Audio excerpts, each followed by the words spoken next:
que nós precisamos desdobrar?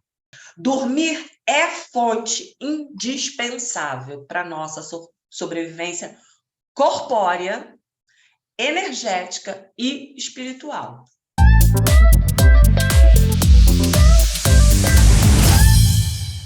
Nós desdobramos para desdobrar a nossa percepção do tempo.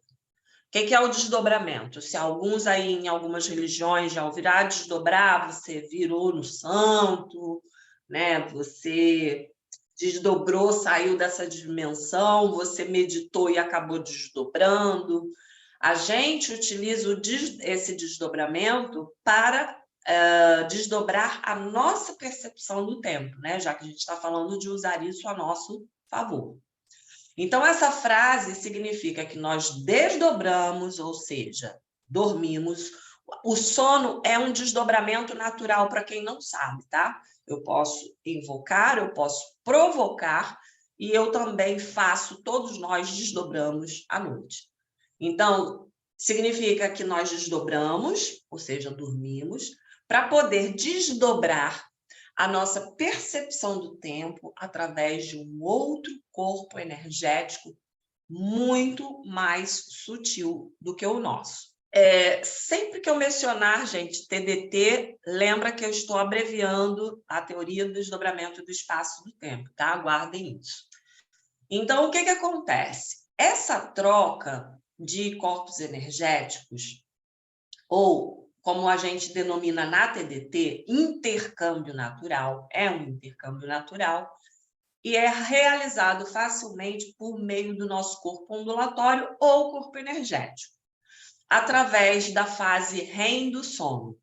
Então, quando falo toda vez que a gente vai dormir, a gente está desdobrando, a gente vai desdobrar. Esse é o meio, então, da gente fazer esse intercâmbio de maneira natural. O sono é fundamental para a regulação hormonal, para o armazenamento das memórias do dia, para o aprendizado. E a fase REM ocorre a cada 70 ou a 110 minutos de sono.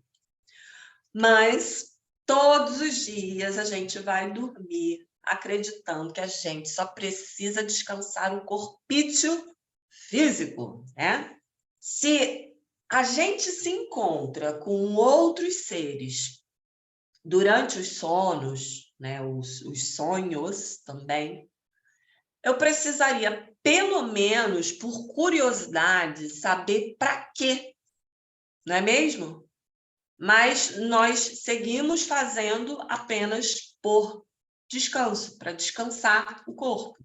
E por que o sono é considerado um princípio vital, Cris?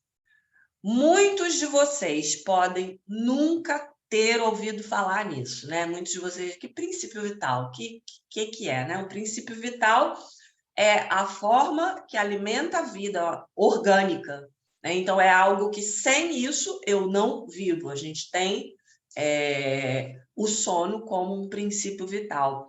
Jean-Pierre entendeu, através dessa teoria, que isso era algo necessário, vital para a sobrevivência.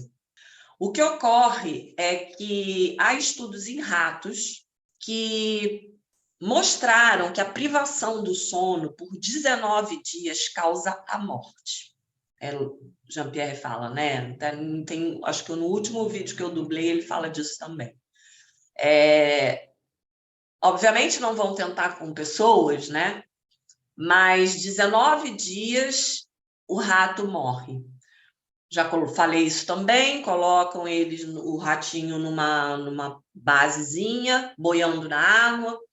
Quando ele adormece, o ratinho adormece, o rabinho cai na água e aí ele acorda. Então, com isso, não permitiam ele entrar na fase REM do sono. Ele como se ele só estivesse dando cochilos. No dia 19, ele morre. Sendo assim, se isso não fosse, né, segundo Jean-Pierre, se isso não fosse uma fonte de informação vital, nada aconteceria aos ratos. E um outro exemplo curioso é que o sono, e que o sono é realmente vital, foi que em 2012, um chinês morreu após 11 noites de privação de sono para poder ver todas as partidas de um campeonato de futebol. Então, os ratinhos morrem em 19, esse cara morreu em 11 dias por conta exclusiva da privação do sono. Ou seja, dormir é fonte indispensável para a nossa sobrevivência corpórea, energética e espiritual. Assim como acontece com o entrelaçamento quântico, nós também trocamos informações com outros seres aos quais a gente já tenha se conectado. Lembra lá que eu falei para vocês?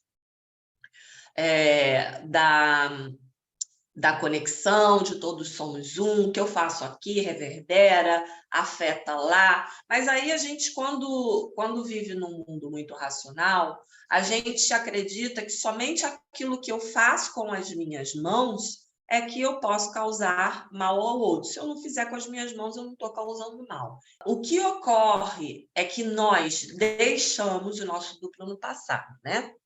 E entramos num tempo que, para ele, não existe. Mas a gente obriga ele a viver o que a gente está vivendo. Como comentado, a memória é alterada. A nossa é alterável. A dele é inalterável. Então, ele continua sabendo o que é, qual é o nosso propósito, quais são as coisas que a gente tem que fazer. E a gente entra num tempo, esquece o duplo lá, e a gente simplesmente o obriga a viver tudo aquilo que a gente vive.